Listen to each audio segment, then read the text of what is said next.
So I go home in Whistler, right?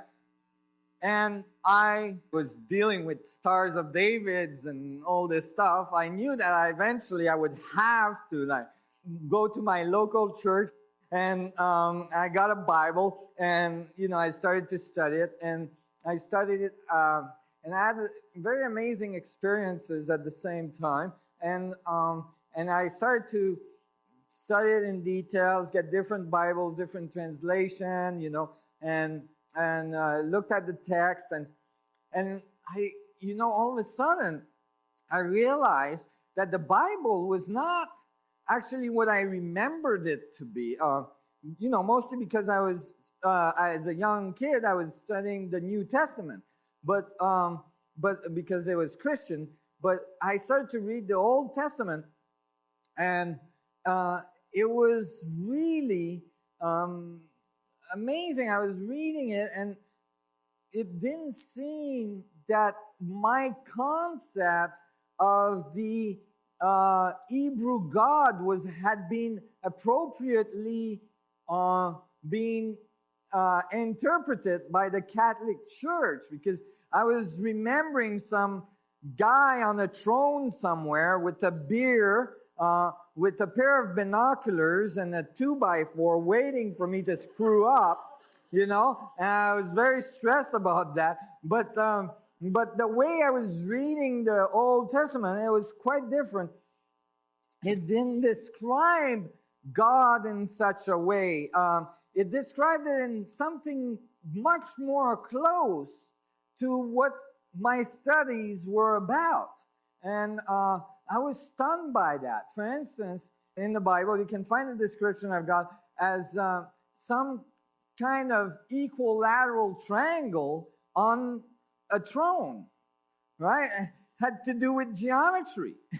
And I was stunned by that. I mean, it wasn't an old man considering me as a sinner, but it was some kind of geometry that was described as the throne of God, the point of interaction between human and God.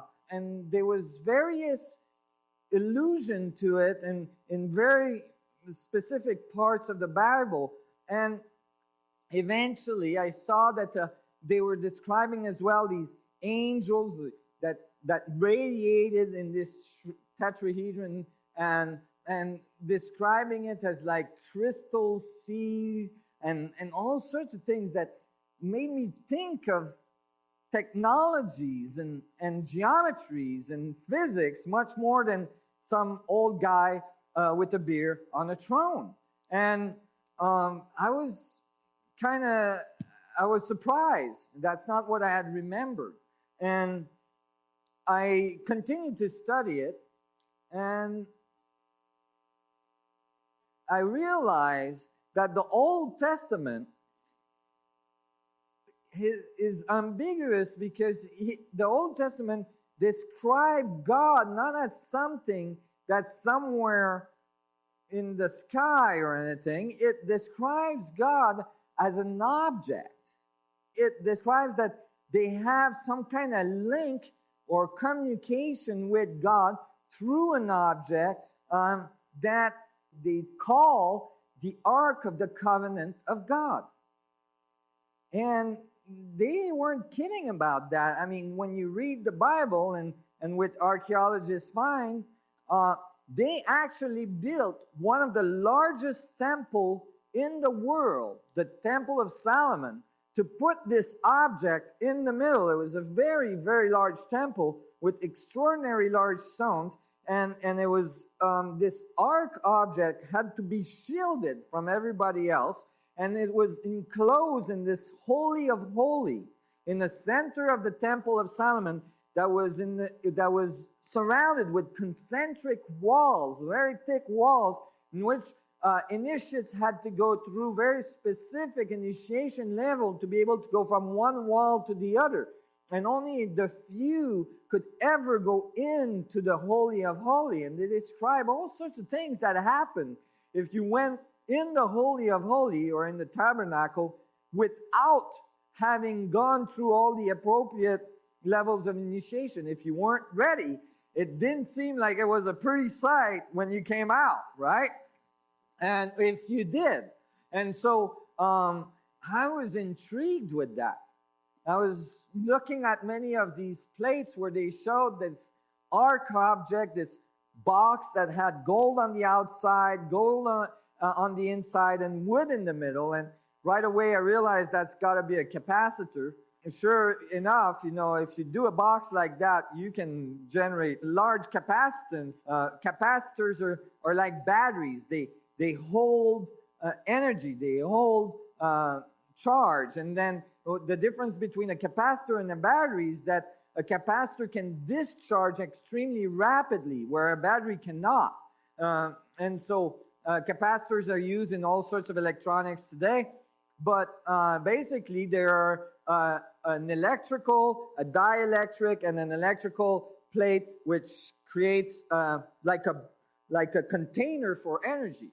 So, and this large arc capacitor was described as having a sphere or a thing in the middle of it that was very radiant. Like they describe how they had to shield themselves from it. And they had to wear very specific clothing to go in there. And that if they didn't, they would come out of there with a sunburn, basically, like burnt into their face, and so on. But then I kind of came across something. Well, what happened is I thought, but wait a minute, they're calling this the Ark of the Covenant of God. And I was like, well, what does God mean? And so I was looking for an answer to that, and I did a lot of research, and I couldn't find exactly, this Yahweh and all this, and I couldn't find exactly, and then eventually I actually just opened the preface of my Bible by error or something. I started reading it, and I found the answer. And it says right here that the name Yahweh, the divine name Yahweh, YHWH, is currently the translation, or is used as the Greek terminology, the Tetragrammaton.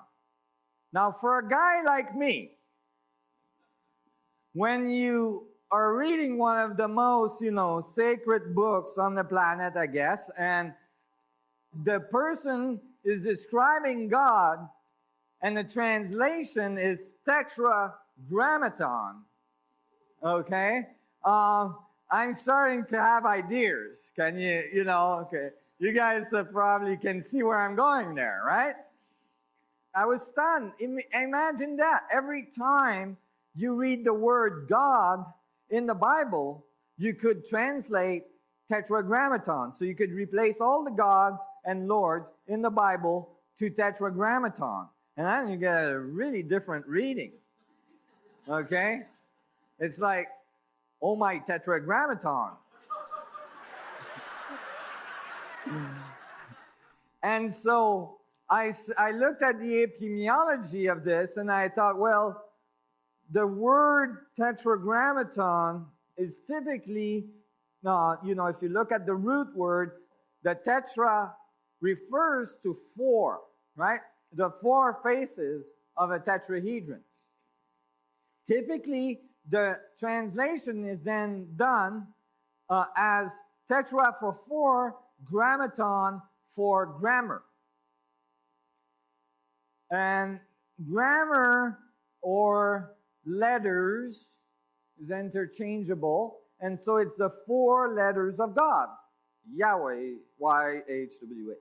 And grammaton was what was intriguing me, so I digged a little deeper, and I found that actually the word grammaton has a deeper root than grammar, in which it refers to the weight of an object, and that's where the word gravity and gram came out of. So all of a sudden, you could have a different interpretation of this word that says tetrahedron gravitation, right? Okay, something along those lines, right? I know that might sound very, a long leap, right? But this was where I started. And I was really keen on continuing my research because it was promising. They were talking about tetrahedrons or triangles on the seat of God, and they were describing tetragrammatons for the force of God. And I was getting, inspired, to say the least. So I continued to research, and with this word tetragrammaton, I was able to look further and dig deeper, and I was intrigued.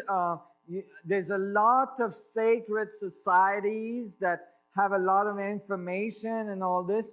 One of them, and certainly there seemed to be an oral tradition that was passed in the rabbinic tradition from one to the other throughout the ages, that wasn't allowed to be written. It was very clear in the Bible that the name of God or the source of God, whatever this God was not allowed to be just discussed publicly. It was very sacred, and it had to be transferred from one initiate to the other in very sacred way. And its traditions that transferred the information were called Kabbalistic traditions.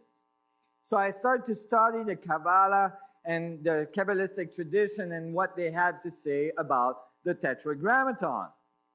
And when I did, I came across various esoteric manuscripts that we're going to see in a minute. But the other thing that puzzled me is that in many instances, the word Tetragrammaton and Ark of the Covenant and all this, in the description of what was going on there, it was describing something very interesting to me, because it kept on talking about the force of God, or the Tetragrammaton, having a vortex of fire or a vortex of clouds above it.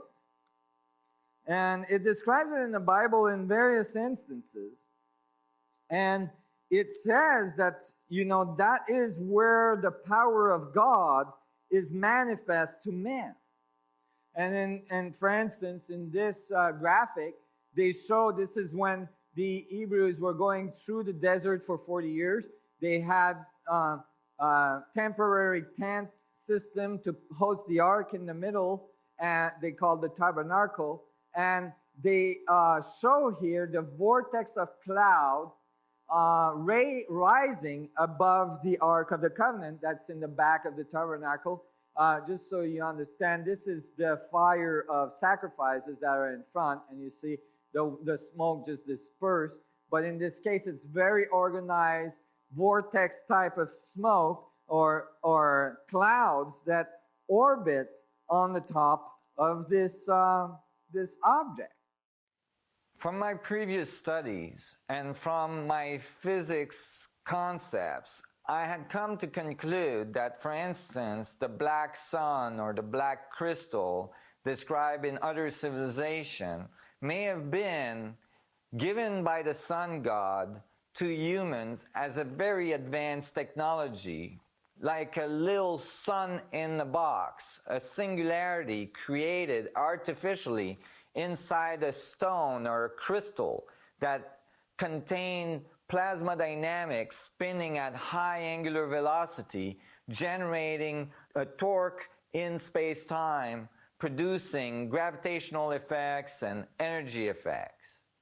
If that is true, then you would expect that on the top and the bottom of that structure, you would see vortices appear, columns of clouds or columns of light appear because of the high velocity of the space-time angular momentum along the side of that object.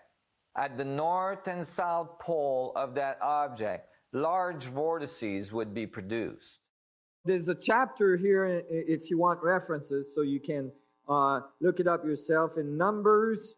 It's called the cloud above the tabernacle, and it described that vortex cloud above the tabernacle. There's chapters where the sons of Aaron get struck by the Ark of the Covenant and die, and Moses is called into the tabernacle and instructed to never let anybody go in there without permission, because the vortex of the Ark of the Covenant, if it is not dealt with appropriately, can kill.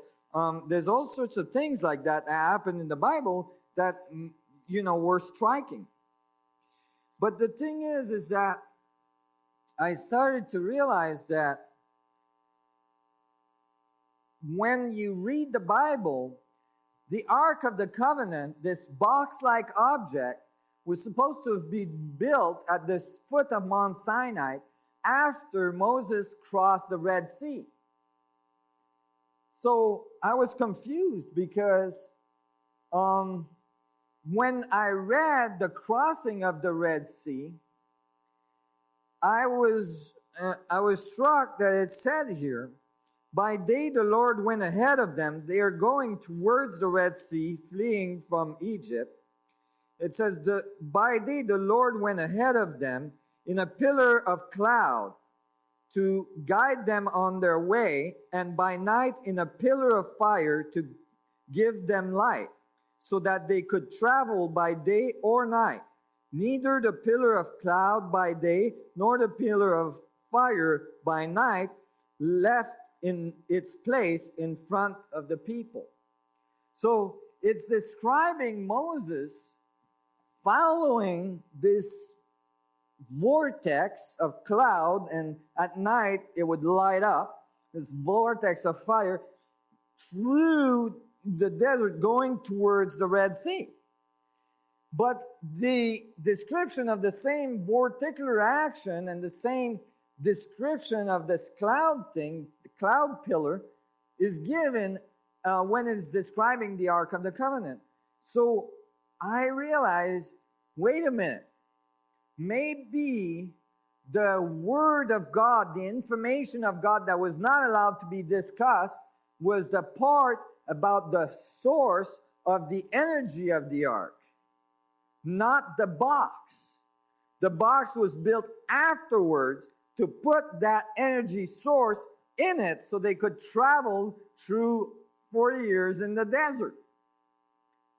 I started to think maybe these are two different objects.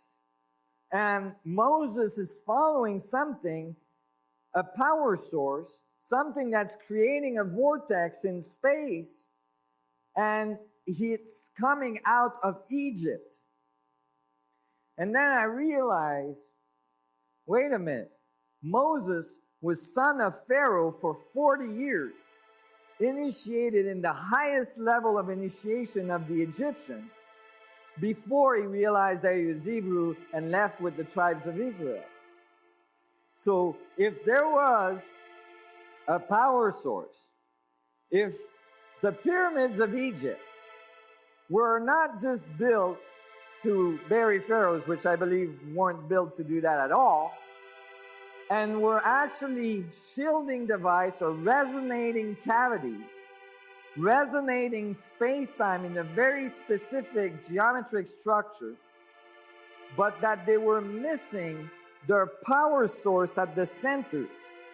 So I took the dimensioning of the Ark of the Covenant as given in the Bible. It's quite precise.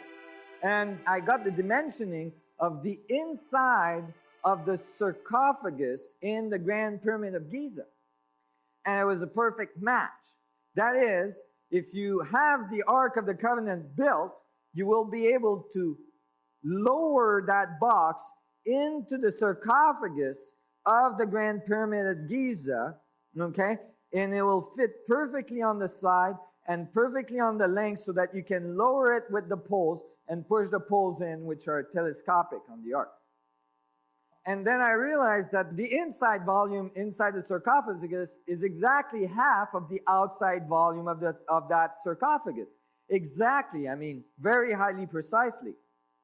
And if you take the dimensions of the ark, then you get exactly half the volume of the inside of the sarcophagus.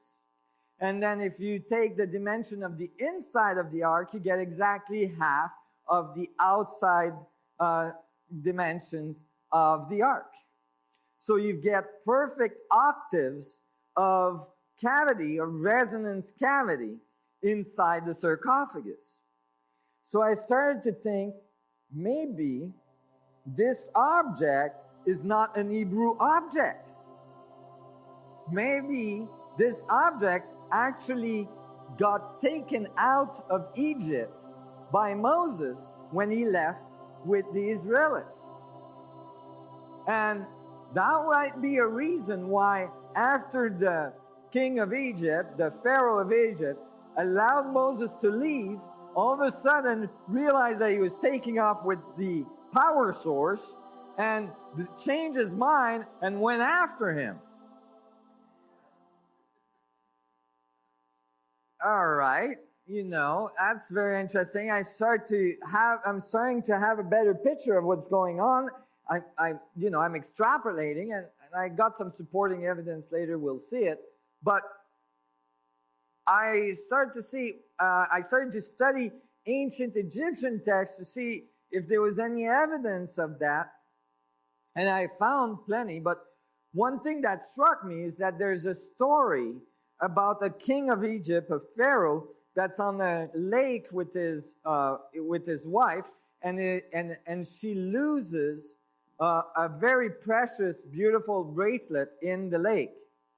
And the Pharaoh and the wife is quite distraught, and the Pharaoh really wants to do something about it. And so the story goes to say that they call the high priest of Egypt, and they come and they open the waters of the lake to find the bracelet and give it back to the queen. And I thought, sounds like these guys, hundreds of years before Moses, were doing things similar to open the Red Sea. Now, imagine that you had the power of gravitation under your control. You could do things like stopping the course of water, okay, and opening channels. You could push things around. So I started to think about it, but when I read Exodus and the crossing of the Red Sea, I saw no evidence. It just says that Moses went to the front of the sea, raised his staff, opened his arm, and the thing opened, right? So I'm like, wow, that's some serious stuff you got going. And then I came across something that was much more descriptive. And that's typically lost by the scholars. In this chapter, it's called Joshua. In Joshua is much later after Moses. They've gone through the desert. Moses is now gone, is dead. And Joshua is in charge of the Israelites. And they arrive upon the Jordan, which is a large river, especially when it's running at flood level. And they mention in here that it is running at flood level. And they need to cross the river. And they don't know how to do it. At the time, there was no bridges.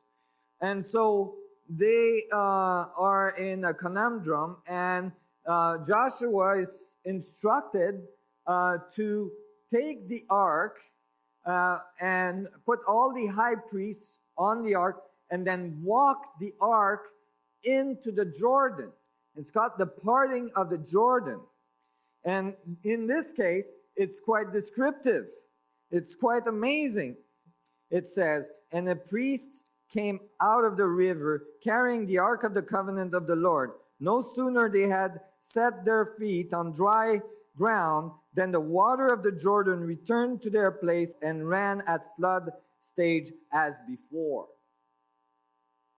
So here it's quite very, very direct about using the ark to actually stop the course of the water of the Jordan let the tribes of Israel go through, and then as soon as they got out of there, the gravitational field, or whatever you want to call it, allowed the water to start running again. One thing that's really omitted is the paragraph right after, or shortly after. Paragraph 23, "For the Lord your God dried up the Jordan before you until you had crossed over." Remember, the Lord is the Tetragrammaton, described as the Ark of the Covenant. "The Lord your God did to the Jordan just what it had done to the Red Sea, when he dried it up before us until we had crossed over." In this paragraph, very specifically, it says that the reason the Red Sea was crossed and opened up is because it was the Ark of the Covenant that was used to do it. The reason why this is typically omitted is because all scholars believe that the Ark box was built after the crossing of the Red Sea at the foot of Mount Sinai. But the source power of that Ark box might have come right out of Egypt. And that might have been the power source of a technology much more advanced than anything we can dream of today. All right, so now I was able to place that the ark had been used to open the Red Sea and then open the Jordan, and then later it's used to make the walls of Jericho fall, and then eventually is placed in the Temple of Solomon in the Holy of Holies, and is actually the center worship of all of these Israelites. Today, the rock on which the ark used to be in the middle of the Temple of Solomon is under the Dome of the Rock in Jerusalem, which is controlled by Islamic tradition. So the Islamic tradition actually are controlling and consider that place a very holy place, because it said that Muhammad ascended from that central place in the Temple of Solomon. So now you've got Islamic tradition and Hebraic tradition crossing over at the Ark of the Covenant. And these people have been fighting for so long. And so I continued to study, and something opened up. There's a whole set of information that opened up that we are not going to be able to go through tonight. We're going to go through some, but that leads from the Egyptian to the Hebrews to the Muslim to the Templars to the Middle Age to modern age to America, and right to the $1 bill. And that set of knowledge has been leading and powering our governments for a very long time. I think there is much more to what's going on that has to do with the search for this power. Eventually, I came across these things. They're called the Copper Scrolls. Again, Edgar Cayce, interestingly, in one of his esoteric reading, mentioned that scholars were going to find in the 70s, or I can't remember when, scrolls from a hidden society along the Dead Sea. Nobody really believed it. Scholars said, well, we know pretty well everything that was around there. There's no reason to believe there would be scrolls there or things like that. And sure enough, the Dead Sea Scrolls were found, hidden in caves near Qumran. And a whole society of priests that were unknown until then to scholars, and that seemed to have been very reclusive, very hidden society. in those Dead Sea Scrolls that were found in those caves, there is one set of scroll that was completely different than the other ones. Why? Because they were written on copper, not on typical hides or papyrus or anything like that.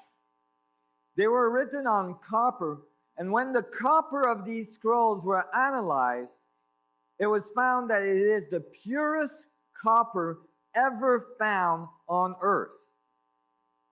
All right? And when they decoded these scrolls, the way the scrolls are written, they're written backwards or upside down so that you were supposed to roll clay around them and then unroll, and then you'd have the clay tablet, which would have it right side up. But when they opened them, they didn't realize that, so many of them cracked. So anyway, they decoded them, and they found that the text on the scrolls describes the Ark of the Covenant coming to the Essene community of the Qumran region. The Essene that wrote these scrolls say to have had possession of the Ark of the Covenant. And it described 64 components of this that needed to be around the Ark in order for everything to be okay. So there's all sorts of components that have to do with oils that you anoint yourself before you walk into the Ark room, with incense that has very specific herbs that you need to cleanse yourself with before you go into the Ark room. All sorts of components that came with the Ark of the Covenant. And not only does it describe these 64 components, it says where they hid them in the mountains near Qumran. When these scrolls were found and made public, it scared a lot of scholars because they thought, oh my God, this is like a treasure hunt. People are going to try to come and dig everywhere. And, so there was a lot of publicity that these scrolls, although they were from that period of time and found with the other scrolls, may have been a hoax that was perpetuated then. And, just to throw everybody off, this was unlikely for many other people, and basically they were trying to discourage people from going to dig around out there. But a person was allowed to dig, and this person went through the channels. Is called Wendell Jones, and he dug in the Qumran region and eventually found one of the first item on the list, which was the oil that you had to anoint yourself, which increased conductivity on the skin, by the way, in order to go into the Ark room. And Wendell eventually found a second item as well, based on the description that he was reading from these scrolls and going into using the clues and finding them in the Qumran region. So let's take a look. Wendell Jones is respected here and abroad as a credible Torah teacher. He has been featured as a speaker in Orthodox synagogues nationwide and has represented the Israel Foreign Ministry in a 2-year lecture forum on college panels in discussions with PLO representatives. Wendell was contracted by the Israeli government to write for their academic courses for tour guides at Hebrew University. In 1952, Wendell came across a news story that was to change his life. It was the account of the discovery of the Copper Scrolls. He was plagued by the realization that there were many anti-Jewish statements in the Gospels, and some were, as the marginal notes stated, omitted in more ancient manuscripts. Did not surrender to be a preacher. I felt like I wanted to approach the Bible scientifically. It is so fitting that the Shemin Afar Shimon should be the first item found from the days of the temple. When the pilgrims were ascending to Jerusalem, before they were in view of the Holy Temple, they would smell the fragrance of the Shemin Afar Shimon.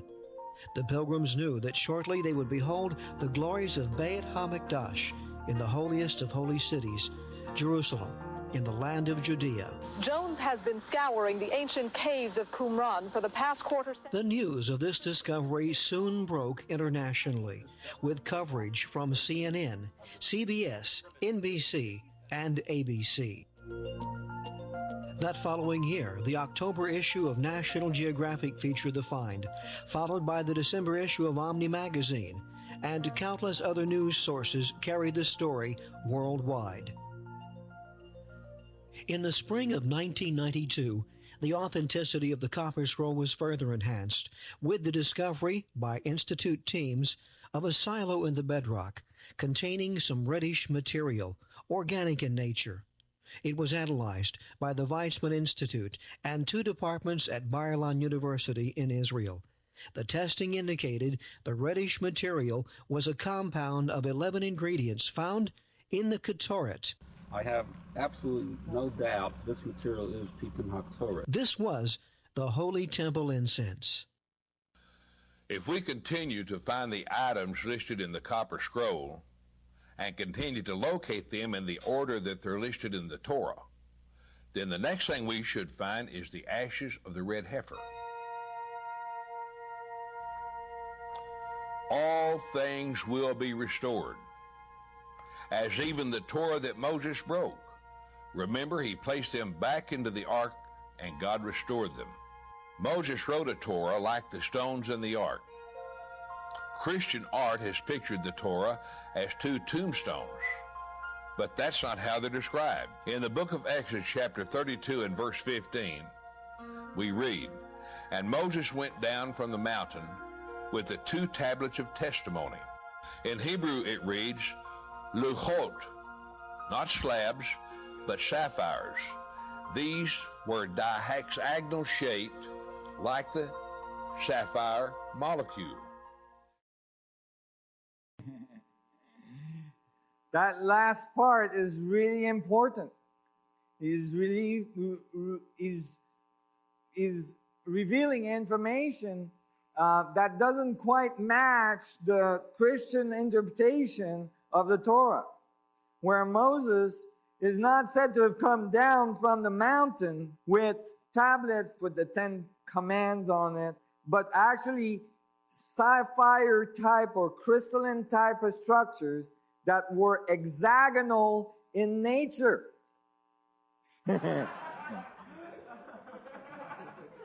When a guy like me hears stuff like that,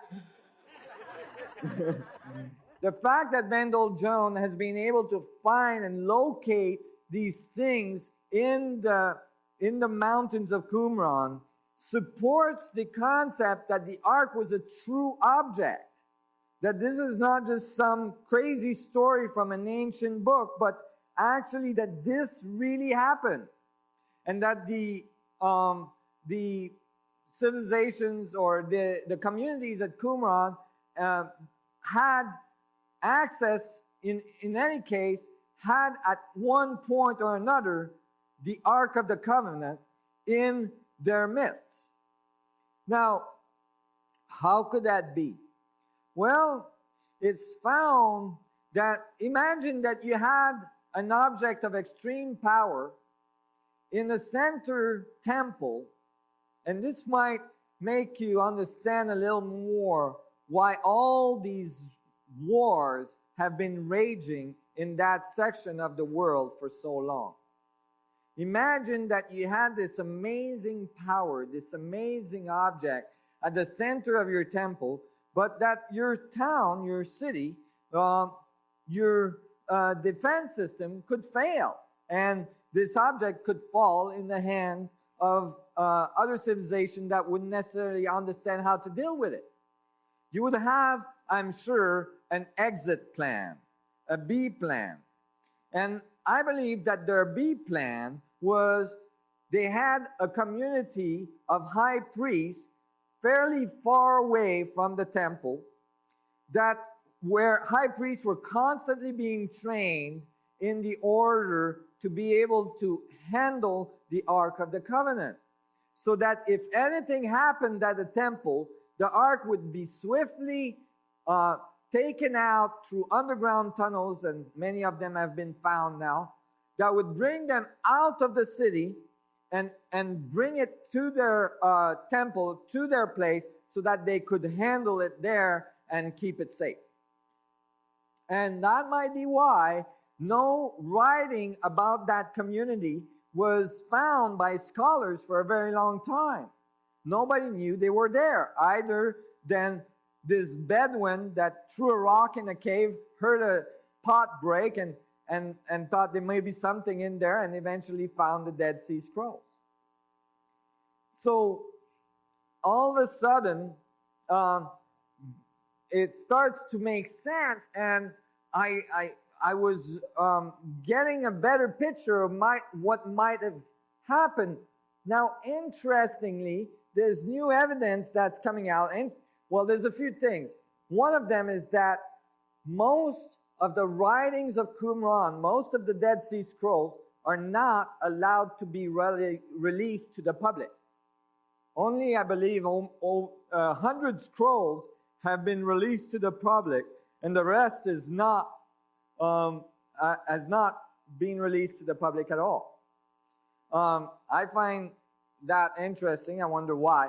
But certainly, the fact is that there is evidence that Joseph and Mary, the parents of the one that was actually called Emmanuel in the Bible, the name of Jesus came later on, but in the Bible it's very specifically said to be Emmanuel, were Essene and were from the Essene community. So imagine this child coming into the field of this extremely powerful object and growing into the field of it. Imagine having an object that is like a transducer for the power of space-time, all the information of the universe in that point. When you're close to it, there's a lot of information transduction that's going through your DNA. That could make you be able to do things that the average human beings cannot do. It's like a little torque on your space-time reality. All right? And certainly walking on water is evidence of gravitational effects. At a recent press conference, famous videographer James Cameron and filmmaker Simcha Jakobovicki presented a controversial documentary called The Last Tomb of Jesus. The research reports on an ancient family tomb found under a construction site and documented by archaeologists in 1980. The controversy comes from the cluster of names that was discovered engraved on some of the ossuaries. One of the most prominent inscriptions reads, Joshua, son of Joseph, or Jesus, son of Joseph. Another bears the inscription Maria, or the modern Maria, and yet another read Marianne Mara in Greek, which may correspond to Mary Magdalena, as Marianne is the name found in the Acts of Philip to describe her. Though the names found on some of the ossuaries are common, it is significant to find all of these names with biblical references clustered in the same family tomb. More significant for our purposes is that it seems that many ossuaries of the first century Judea Christians bared a very specific geometric configuration. For example, the ossuary marked Marianne Mara bears very defined geometric decorations that in the context of our research have extreme significance. Indeed, once again we find the very structure of the cube octahedron, or vector equilibrium, engraved on an ancient artifact. It is even carved in such a way that the lobes or petal structures of the matrix are apparent in 3D. The same typical geometry is found on other ossuaries, one of which is marked Judah, son of Joshua. Certainly the claim that Mary Magdalene and Joshua may have had a child is controversial, but the symbols that are found on these ossuaries and others from the 1st century A.D. have striking significance. It is as well significant to note that both the one called Joshua or Emmanuel and Mary Magdalene were in some traditions considered to be a representation of the living ark. These symbols, as well as we have seen earlier, are found in many different traditions, and specifically in the Egyptian Osirian temple. This temple is associated with the resurrection of Osiris, with the help of his consort Isis, and may denote the structure of space-time and some of the most powerful and profound knowledge of the time. Significantly above the entrance of the tomb was a unique facade, a carefully crafted chevron and circle that mystified the archaeologists.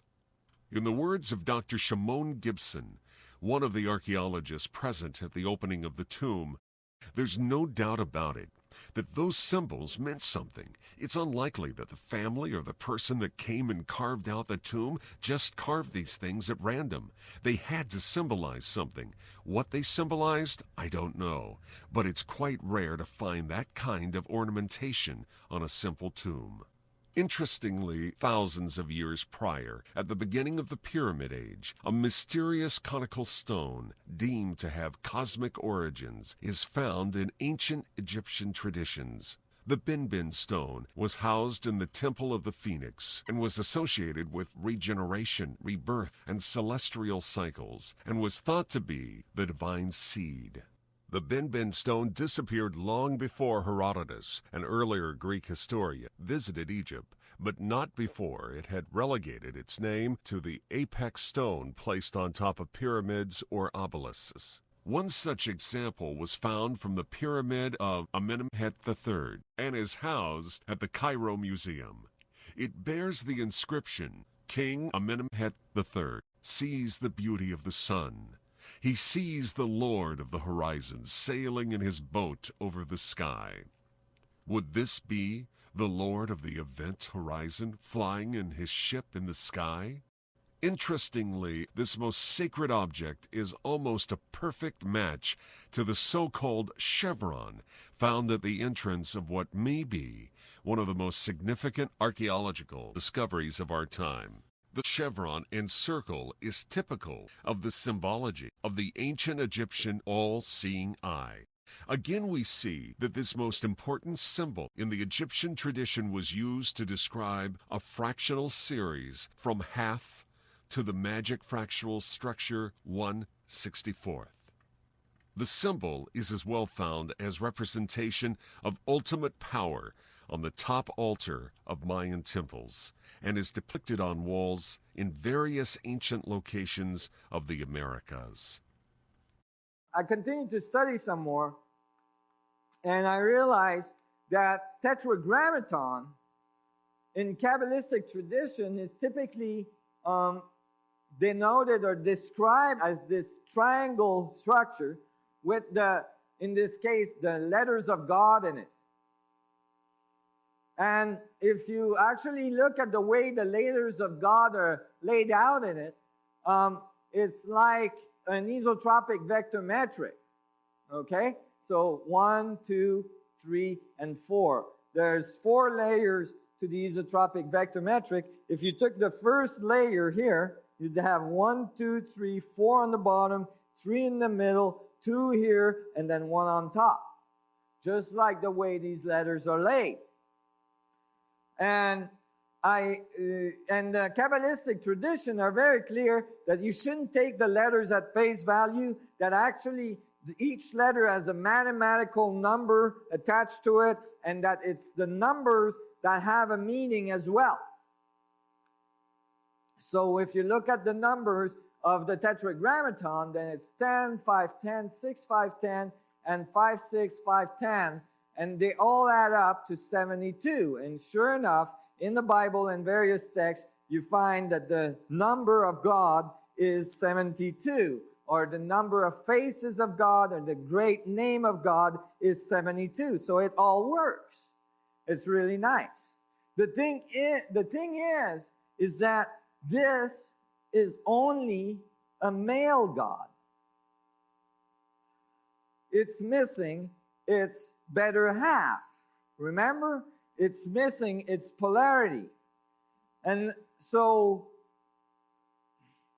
imagine that you wanted to leave a code on a planet that's not so evolved, but you wanted to leave the code so that it would give them great power at an important time in history.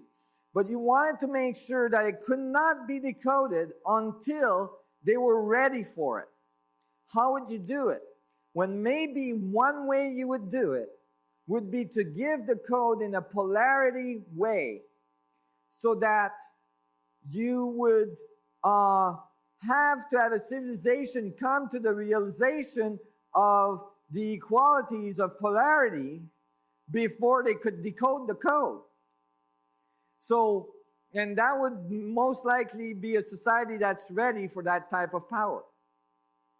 So, when you take the male Tetragrammaton and you add the female one, or the positive and the negative one, then you have to add a second isotropic vector metric. So the result is that you would have to double this number. 72 twice is 144.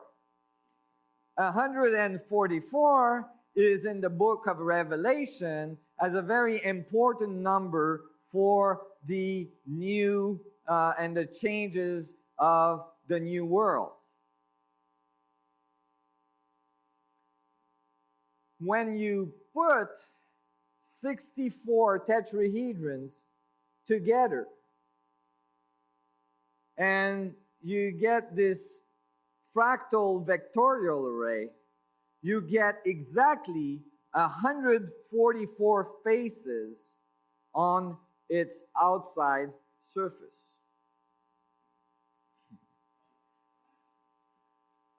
And so that was getting compelling. But the Kabbalistics didn't stop there.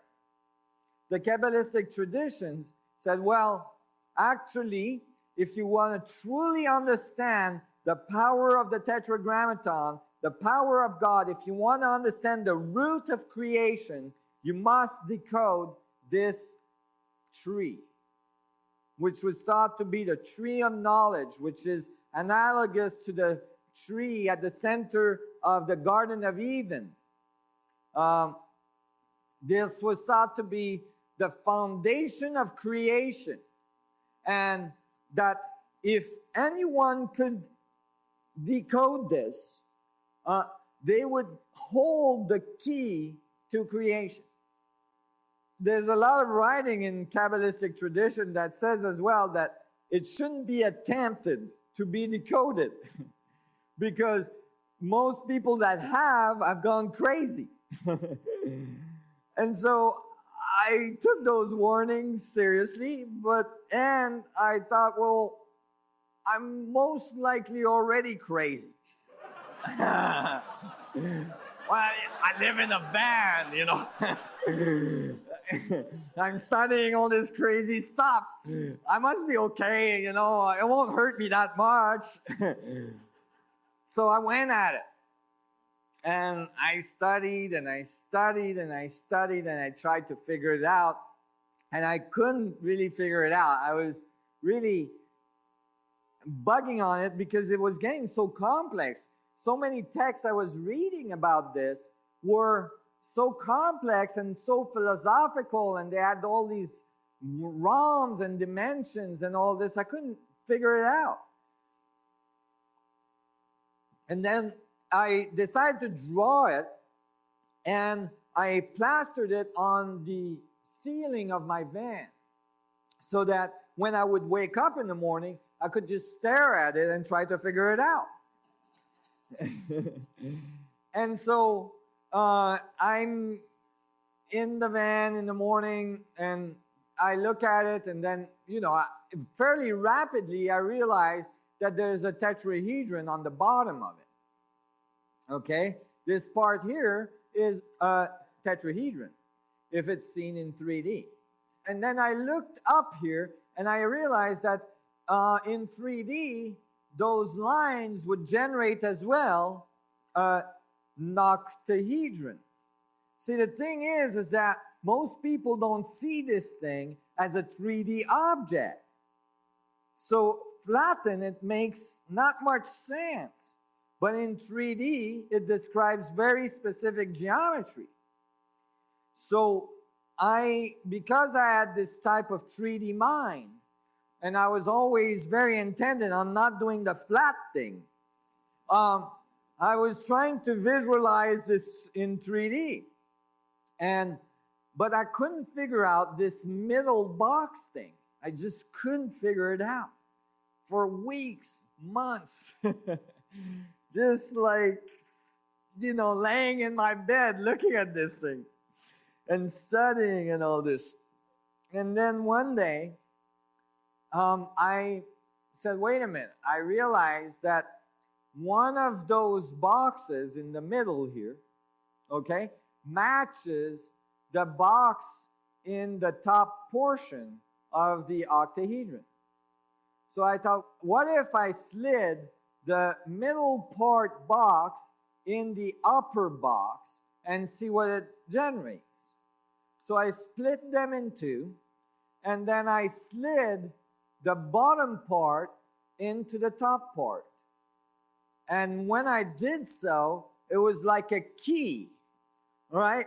It just locked in and generated all the vectors necessary to have a tetrahedron and an octahedron, one on top of each other. So now I had all these vertices for 3D geometry. These are the only geometry necessary to produce a 64 tetrahedron grid. So I knew I was close. So I got really excited, and I continued studying and intensely studying, and I realized something is that the Kabbalistic text doesn't say there's one tree at the root of foundation, the foundation of the universe, or at the root of the universe. There is 4 trees at the root of the universe. And they said that the 4 trees were attached at the same root. Now I thought, well, wait a minute. Maybe they're still giving us only half the code. Maybe there's 8 trees, and they're only giving us the polarity, the half polarity of the code. I looked at my structure again that I had come up with from sliding the bottom into the top, and I realized I had extra lines. And these extra lines match the lines to generate the star tetrahedron. So if I got all the branches of the tree, and then I attach the 8 trees together, I would have 8 star tetrahedrons coming together to generate the 64 tetrahedron grid. And what told me had decoded this right was that by the time I was finished, I could now plaster the Kabbalistic tree right over top of the 64 tetrahedron grid and get all the 9s of the 2D tree out of the 3D geometry. It worked.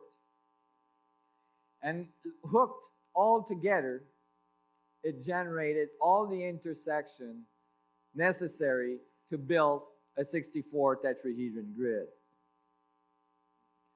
And when I calculated this, then I saw that it could be done in many different ways. But one thing that was for sure, the Kabbalistic text said actually there's 10 spheres. They're called sephirots, and they come from the word sapphire. Okay? So actually it's talking about crystals again. And it says that these sephirots are the joints between the pathways of creation. And it said that there was this 10 sephirot to one tree, but because they're all hooked to the same center, to the same root, which is called the crown sephirot, which is described as a point of indwelling where God falls or God goes towards infinity. Okay? Basically describing a singularity. When they say that, they say that one doesn't count. So you get 9 sephirot per tree. Well, if you have 8 trees and you've got 9 sephirot per trees, 8 by 9 is 72. And now you're right back to the 72 powers of God. And the code has brought you all the way back to the beginning in a feedback loop of coding information. And so I continue to find the solution to this. We did a small animation on how the trees come together, and it's literally the trees compressing together, creating that collapse into singularity, generating the code. It's quite amazing. Then it generates all the joints necessary to produce the 64 tetrahedron grid. So I wrote a little thing on this. It's an old book I wrote. It was all my findings on ancient civilization. I didn't write anything on. I wrote some physics in there, but just layman physics because I wasn't prepared yet for that. And at the day I was writing this part of this little booklet that some people here have, that day, while writing this, I decided to log on to the net and look at what, is happening in the crop circle world. And sure enough, that crop circle occurred that day. That was freaky. So it really, was an amazing journey through this information of the Bible and the codes of ancient civilization all around.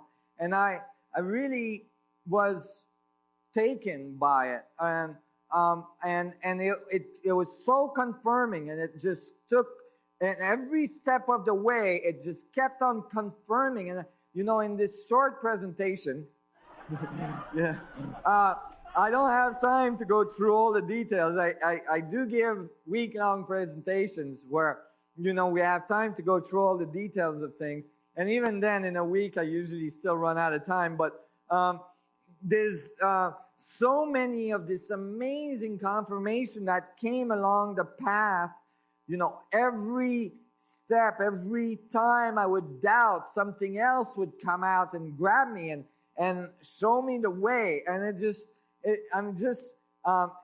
and it brought me to a very different view of not only our past, but our possibility in the future and how we move from here to the next level, how this change that so many of us are feeling on the planet is going to occur, and how we can help it and how we can help ourselves through it.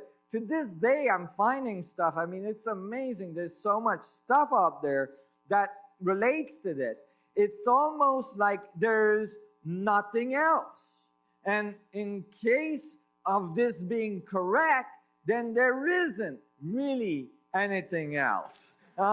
There is this amazing structure of the vacuum that generates reality as we see it, that generates our existence, and it basically oozes out of us throughout our civilization, throughout our understanding, throughout our physics, throughout our advanced thinking, and it really brings us to a different way of relating the world.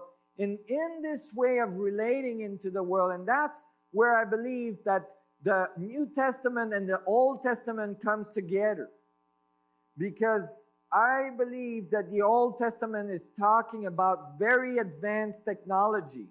and that the New Testament is talking about where you have to be in being able to have this level of technology.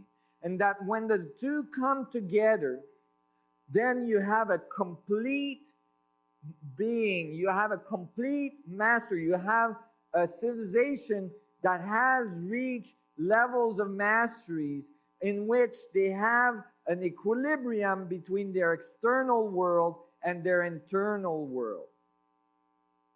They have understood that they hold singularity, that they are in contact with the universe within their existence, even within their physical existence, which is made from subatomic mini black holes connecting all things together.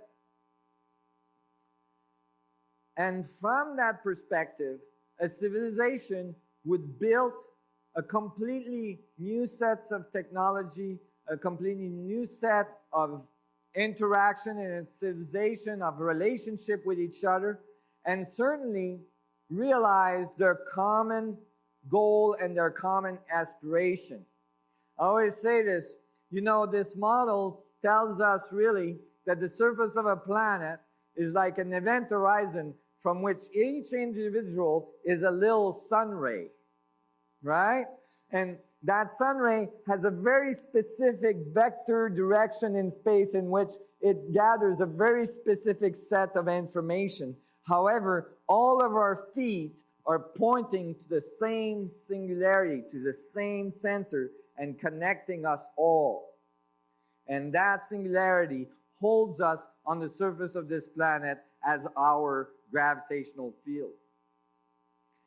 And if we get to this, I believe we can develop technology out of this that will bring us to the stars. And I think, and you know, that's my understanding at this point, that this is the crucial time to be able to transcend our way of doing things to the way that we need to be able to do things in order to survive the changes that are coming into our solar system and move to the next level of interaction, and maybe even connect with other civilizations that have been in our galaxy, that have been observing us, that have been waiting for us to graduate and enter a larger community, a larger galactic community, and move on from here.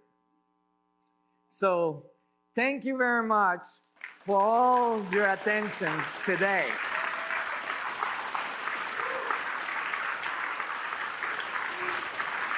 Thank you. Thank you very much. Thank you. Thank you. Thank you. Thank you very much.